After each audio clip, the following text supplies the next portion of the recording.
When we last left Mrs. Diller, she recommended that if the house was really a mess and a stranger came to the door, that you simply greet him with, "Oh, you must be from the bomb squad."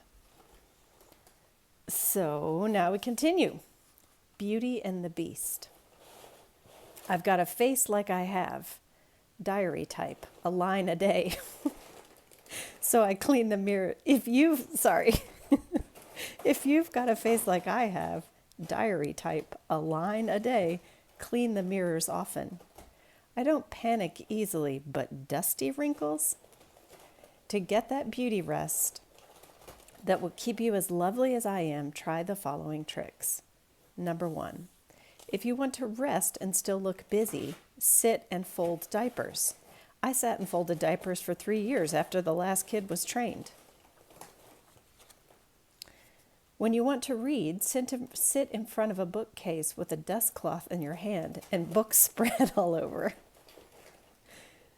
Number 3, get a decent looking house coat so you can occasionally pretend the latch slipped behind you and you're locked out, forced to spend 8 hours basking in the sun on a chaise lounge. Number 4, since Mrs. Clean is bound to ring the doorbell just when you're napping, to cover the chenille marks, keep a large Band-Aid happy. This is a section about laundry. Number 1, never wash on Monday. Why pick a day when you're sure your whites will be compared to everybody else's? Number 2, even though your 10-year-old washer still has the Christmas bow it came with intact, talked as if it's been repaired again and again and again and really needs replacing. Number 3, if you have already made the mistake of installing a laundry room, here are a few tips that will get you out of it quickly. Tip A, scorch white shirts in front of your husband so your husband will insist that they be sent to the laundry. Scorch marks on the back aren't a guarantee, as he may just leave his jacket on. Tip B, buy your husband a sun lamp. Shirts look whiter on a man with a tan. Number 4, just so you know, there's a cat in the box. Number 4, vinegar is recommended for almost everything. I have so many dresses with spots removed by vinegar that if I'm not sitting near a salad, I worry about the way I smell. Number 5, next to baking, sewing is the most domestic thing in the world. The appearance of being able to sew is better than actually doing it. And to create this impression, I recommend A, sprinkling straight pins on the floor, B, drawing a black line around several of your daughter's skirts about an inch above the bottom. It will look as if you let down hems. Keep your back to reality. Number 1, buy yourself a loving cup that says, "To the world's best mom." These are sold in any dime store. People's attitude about your house softens a lot with them staring this in the face. Number 2, be careful not to trip on a rug when you have company so that they see what's been swept under there. If you do, scream, "Oh, my head!" so their eyes are distracted. However, more efficient housewives do not sweep dirt under rugs.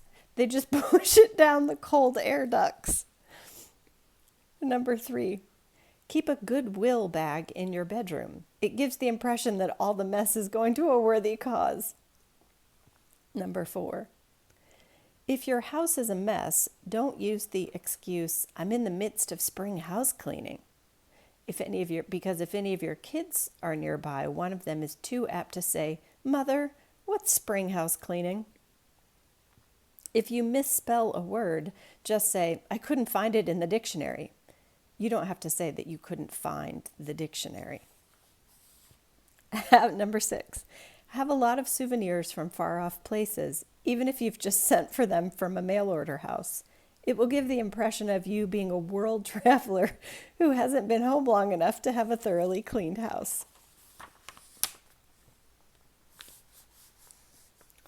So this is a chart, and on the top of the chart is Mrs. Clean's weekly schedule with Monday through Sunday and there's AM and PM blocks.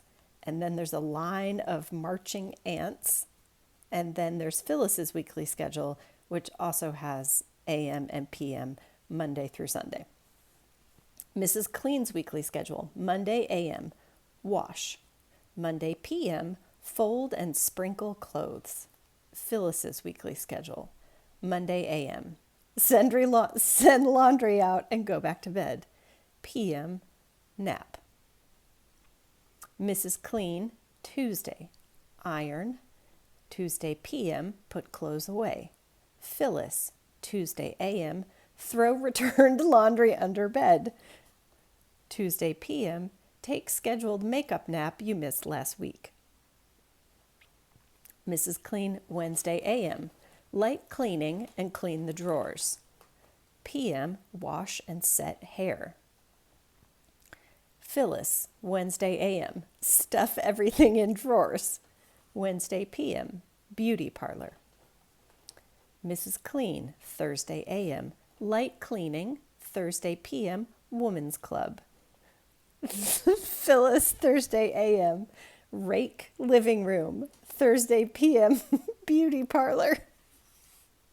Mrs. Clean, Friday AM, cleaning.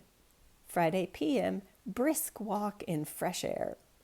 Phyllis, Friday AM, shake out dust mop for neighbors to see. Friday PM, beauty parlor. Mrs. Clean, Saturday AM, bake. Saturday PM, grocery shopping. Phyllis, Saturday AM, call delicatessen.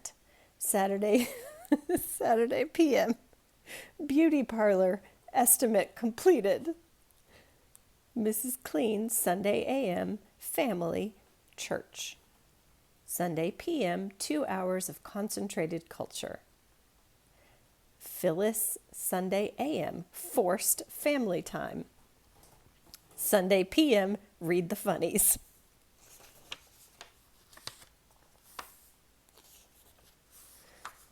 This is the beginning of chapter 2.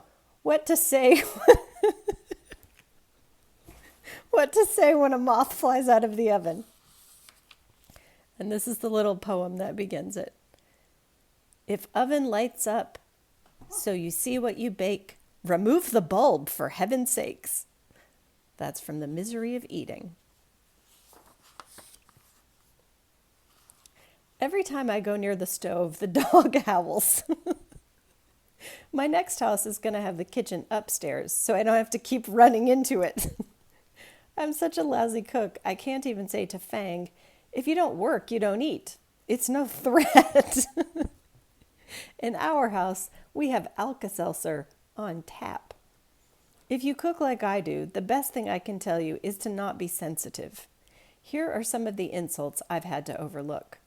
When Fang passes my gravy, he says, 1 lump or 2. Once I sent a treat to the Boy Scouts, and the leader awarded a merit badge to anyone who could eat it. When I entered a cake at the county fair, it was the only one awarded a black ribbon. I asked Fang when he choked if he had swallowed wrong, and he said, well, let's just say with this food, it's wrong to swallow. My coffee is so bad, my guests frequently say, I'll take cream and sugar, but skip the coffee. Once I said to Fang, notice how I captured that flavor? And then he said, if I were you, I'd let it loose. I lay my trouble to getting a late start in cooking. Some women can't boil water when they're married. When I was married, I didn't even know what water was. All I ever learned at my mother's knee was what a bony knee looked like. But now I can boil water when I don't forget and use the colander. These are my tips on being a success in the kitchen without even going near that stupid place. Planning. Don't spend too much planning meals. You don't want to charge of premeditation. 2, try to talk people out of eating. Say to your husband, all right, if you want that sluggish, groggy feeling a big breakfast gives you. When my family says they've had a hot breakfast, they mean They mean I've served their cornflakes off the radiator. Number 3, don't keep apologizing to your husband for your cooking. He could have checked at high school and found out you got F's in home ec. Serving. Number 1, never serve meals on time. The starving will eat anything. Number 2, use small plates and give little servings. It helps your morale if everything is cleaned up.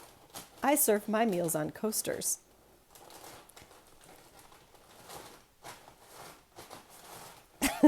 Number 3, if your husband looks at something you've put before him and says, "Oh, good God," don't ask, "How do you like it?" Number 4, food tastes better if you eat outdoors. If possible, picnic 365 days a year. Number 5, never picnic with another family where the mother is apt to bring a hot chicken and homemade pickles. For years, your kids will refer to the picnic where Mrs. So-and-so brought fried chicken. Number 6, serve coffee early in the meal and let it be very, very hot. If a guest burns his tongue, he won't be able to taste anything. Number 7, add the word supreme to everything you serve. Hamburger supreme, turkey necks supreme, toast supreme, etc. Half of cooking is appearance, and if that's the only half you're capable of, be sure to, number 1, pick up a cookbook at a rummage sale so you have one that looks used. Number 2, buy an apron, then rip it, then smudge it. Number 3, cook from a little girl's cookbook. They use terms like brown and cook slow instead of saute and simmer. Also, it's cheaper to cook with Kool-Aid than wine. Number 4, wear glasses when you're taking something out of the oven. They will steam up and you'll have a few minutes to brace yourself. Do not taste your food. Number 5, do not taste your food while you're cooking. You may lose your nerve to serve it. Number 6, if your cooking is as bad as mine, train your family to eat fast. Number 7, above all, use imagination in your cooking. Imagine that it's good. Remember, the disasters that bring families closer together aren't usually the cooking ones. Expecting the unexpected. If company arrives just at mealtime, smear peanut butter on one of the kids' chins so they think that you've already eaten. Number 2, sometimes the above doesn't work and people actually want to sit down at the table. Then, if you want to pass off a meal as homemade when you really got everything from the delicatessen, shortly before the guests sit down, have the timer on the stove go off. Number 3, discuss religion and politics at a dinner party so people get into heated arguments and don't notice what they're eating. They may also think that the arguing caused their indigestion. Number 4, during the meal, someone is bound to call your food something other than what it is. Don't argue. If they're eating spaghetti and say, "What delicious sauerkraut," just say, "Thank you." Number 5, one good general rule is never serve a foreign dish to people of that nationality. For instance, I found out I don't cook Italian very fluently. Number 6, if anyone looks as if he is about to get sick, say, "Heavens, I forgot to get this recipe over to Evelyn," just as if she had asked for it. They'll think it can't be as bad as they thought that it was. Number 7, don't be flattered if your guests ask for a doggy bag. They just may want to have the food analyzed. This is a section about going to the grocery. Marketing made easy. Number 1, spot a domestic-looking woman in the supermarket and copy her grocery cart. Number 2, try to buy packages that do not have pictures of how it's supposed to look. Once my turkey looked just like the picture in the book, but it tasted like one of the pages. Number 3, Don't buy products that advertise that even a child can use them. These failures have a greater sting. Actually, it doesn't matter what I buy. My food always tastes as if I made it with brand X. But I do use name brands. Well, what I mean is, every brand I use, Fang calls a name. Recipes.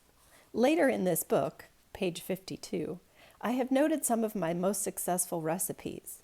That material has been that material has been placed in this book against the advice of my lawyer. He says I could be sued. However, you may wish to remember that when you're out and your husband asks you to get a recipe for something that is served, don't try it for at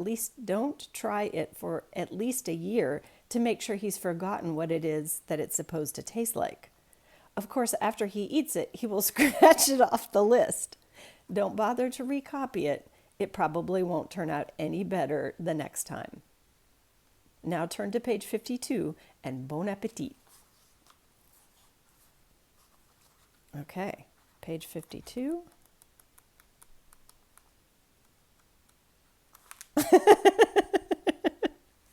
It's a blank page. Okay, I hope you've enjoyed this edition of Phyllis Diller's Housekeeping Hints. More to come.